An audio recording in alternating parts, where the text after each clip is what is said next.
திடீரென பறிபோன ஆளுநர் பதவி, உச்சநீதிமன்றம் அதிரடி தீர்ப்பு, புதிய ஆளுநரை நியமிக்க கொடூர உத்தரவு, சற்று முன் உச்சக்கட்ட பரபரப்பில் டெல்லி. அதாவது பல்கலைக்கழக துணைவேந்தர்கள் நியமன திருத்த மசோதா உட்பட தமிழ்நாடு சட்டமன்றத்தால் நிறைவேற்றி அனுப்பி வைக்கப்படும் மசோதாக்களுக்கு ஒப்புதல் தராமல் முரண்டு பிடித்து வருகிறார் ஆளுநர் ரவி. 2020 2023 காலகட்டத்தில் 14 மசோதாக்கள் தமிழ்நாடு அரசால் ஆளுநருக்கு அனுப்பி வைக்கப்பட்டது. அந்த வகையில் 2 மசோதாக்களை குடியரசுத் தலைவருக்கு அனுப்பிவிட்டு 12 மசோதாக்களை மாநில அரசுக்கே திருப்பி அனுப்பிவிட்டார் ஆளுநர் ரவி. இந்த மசோதாக்களை சட்டமன்றத்தில் மீண்டும் நிறைவேற்றி மாநில அரசு சார்பில் ஆளுநருக்கு அனுப்பி வைக்கப்பட்டது.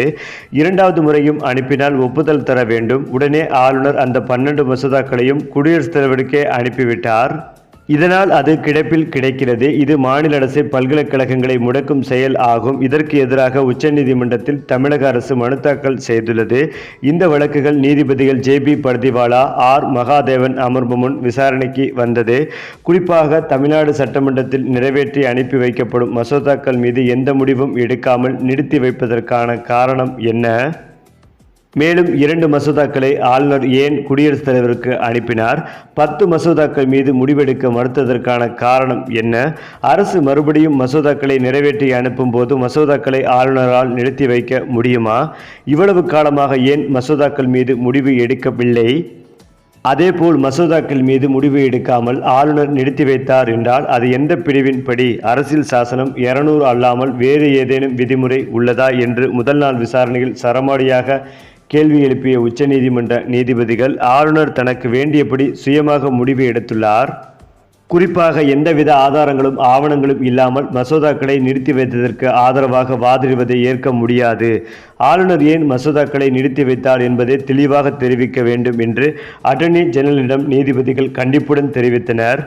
அது மட்டுமில்லாமல் அரசியல் சாசன பதவி வகிக்கும் ஒரு ஆளுநர் அரசியல் சாசன விதிகளுக்கு மாறாக ஒரு மாநிலத்தின் மக்களை அவமதிப்பது, மாநிலத்தை செயல்பட விடாமல் தடுப்பது என்பது ஜனநாயகத்தின் தோல்வியாகும் என்றும் தமிழக அரசு சார்பில் வாதிட்ட மூத்த வழக்கறிஞர்கள் வாதங்களை முன்வைத்தார்கள்.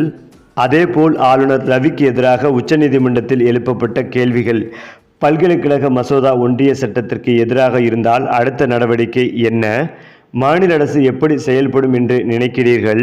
மசோதாக்களை கிடப்பில் போட்டு மாநில அரசுக்கு முட்டுக்கட்டையாக இருக்கக்கூடாது.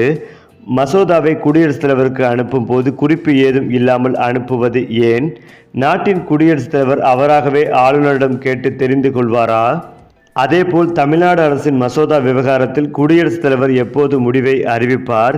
இப்படி சரமாரியான கேள்விகளை எழுப்பிய நீதிபதிகள் மசோதாவை நிராகரிக்க ஆளுநர் காரணம் தெரிவிக்க வேண்டும் என்று கண்டிப்புடன் தெரிவித்தனர். அது மட்டுமில்லாமல் ஆளுநர் ரவிக்கு எதிராக தமிழக அரசு தொடர்ந்த வழக்கில் தமிழக அரசுக்கு சாதகமாகவே தீர்ப்பு வரும் என்ற தகவல் வெளிவந்து கொண்டிருக்கிறது. விரைவில் ஆளுநர் ராஜினாமா செய்வார், புதிய ஆளுநர் தமிழகத்திற்கு நியமிக்கப்படுவார் என்ற தகவலும் பரவி வருகிறது.